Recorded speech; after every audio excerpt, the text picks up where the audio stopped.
आपके channel Anil classes में आप लोग का स्वागत है। आज मैं एक छोटा सा सेंटेंस बोलता हूँ, लेकिन उसका अर्थ जो होगा वो बहुत बड़ा होता है। उसे आपको समझने और जानने की ज़रूरत है। 2 लाइन में मैं उसको बताने की कोशिश करता हूँ, पुनः आपको समझाता हूँ कि क्या उसका भावार्थ निकल के आता है। कि रही सांस तो सांस ना पियो, और गई सांस तो रहे ना पियो। क्या इसका अर्थ होगा कि रही सांस तो सांस ना पियो, मतलब अगर जीवन है, जब तक हमारी धड़कनें चल रही हैं तो देखा जाए हमें काम से फुर्सत नहीं है। बहुत सारे काम हैं, पर डे कुछ ना कुछ आवश्यक कार्य पड़ते रहते हैं। हम लोग सुबह से शाम तक उसमें हमेशा ही व्यस्त और परेशान रहते हैं।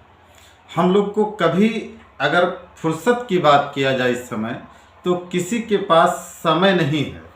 बाकी पैसा भी है, सब कुछ भी हो सकता है, समय आदमी के पास नहीं है। वही कहा गया है कि रही सांस तो सांस ना पेबो, और यदि गई सांस तो रह न पेबो।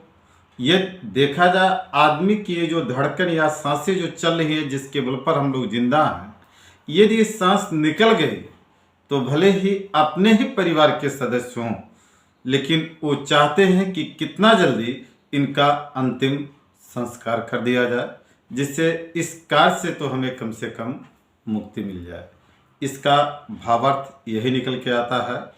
और रही बात निराश होने की, तो जीवन में हमें निराश होने की आवश्यकता नहीं है। सभी के जीवन में कुछ ना कुछ दिक्कतें, कुछ ना कुछ अच्छाइयाँ, कभी खुशी, ये लगा रहता है।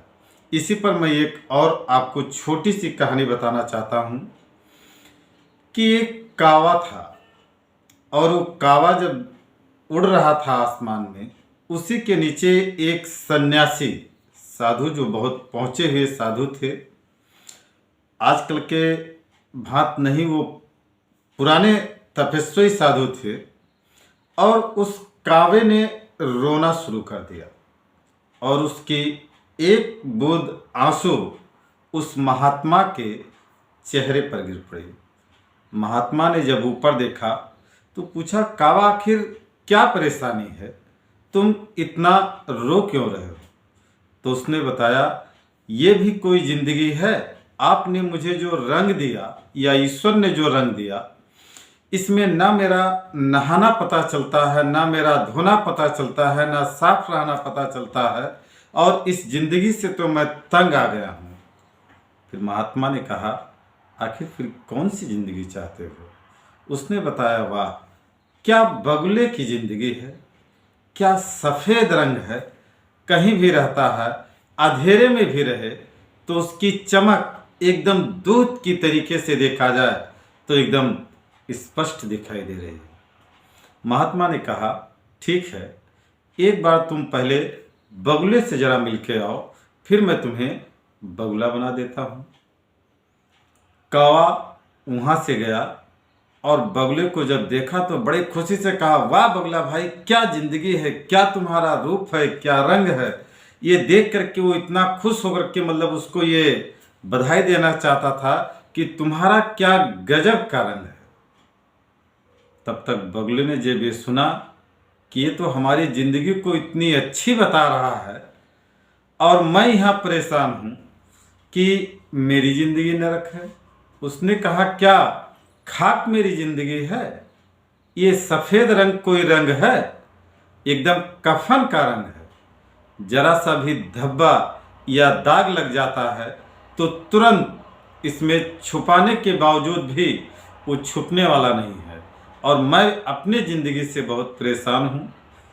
तो कावे ने कहा, भाई क्या तुम भी परेशान हो? बगुले ने कहा, भाई क्या ज़िंदगी, ये कोई ज़िंदगी है? कफन की तरीके से हमेशा ओढ़े हुए चलता हूँ, और क्या तो फिर उसने कहा कि भाई फिर किसकी ज़िंदगी अच्छी है? तो उसने बताया कि वाह, क्या तोते की क्या ज़िंदगी है, कितना बढ़िया रंग है, क्या नाचता है, क्या बोलता है, क्या चलता है, और कहीं भी इधर उधर छुप जाए तो दिखाई भी नहीं देता। आकर के बगुले और कौवे ने उस महात्मा से कहा, महाराज मुझे तोता बना दीजिए। फिर साधु ने कहा, ठीक है, मैं तोता बना देता हूँ, लेकिन एक बार आप लोग तोते से मिलाओ। फिर दोनों बड़े खुशी खुशी तोते से मिलने गए। जैसे ही तोते को देखा, ये लोग खुशी से खुद ही पागल हो गए और कहने लगे, वाह तोता भाई वाह, क्या तुम्हारी जिंदगी है, क्या गजब का रंग है, क्या हरा हरा दिखाई देते हो जब तुम बोलते हो, जब तुम चल। तब तक तोता नाराज हो गया। तोते ने कहा, क्या खाक मेरी जिंदगी है, ये भी कोई रंग है कि मैं जब पत्तियों में छुप जाता हूं तो मुझे पता ही नहीं चलता है मेरा रंग क्या है, पत्ती क्या है, और बेकार है मेरी ऐसी जिंदगी। दोनों ने दुखी होकर के पूछा कि क्या तोता भाई तुम भी परेशान हो? उसने कहा, बिल्कुल मैं परेशान हूँ, और इस जिंदगी से तो मैं एकदम ही ऊब चुका हूँ। कहा, फिर किसकी जिंदगी है?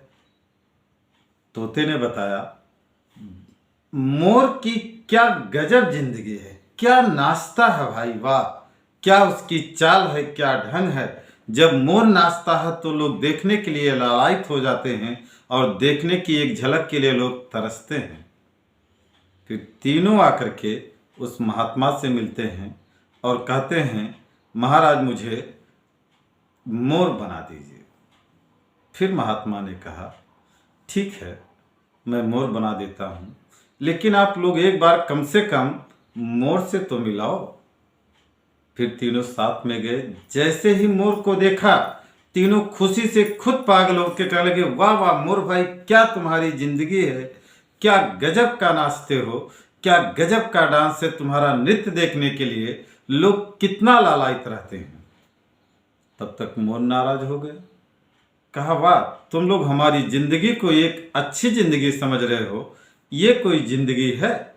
लेकिन भाई क्या तुम भी दुखी हो? बिल्कुल दुखी हैं। कहा, क्यों?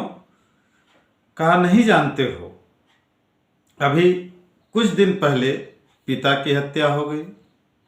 जहां हम लोग जाते हैं वहां लोग शिकारी घात लगाए बैठे होते हैं, और यहां तक हमारी हत्या करें तो ठीक है, हत्या करने के बावजूद भी हमारे पंखों को नोच नोच करके ले जा करके अपने घरों में सजा देते हैं, और हम लोग भटकते रह जाते हैं इधर उधर, और मैं भाग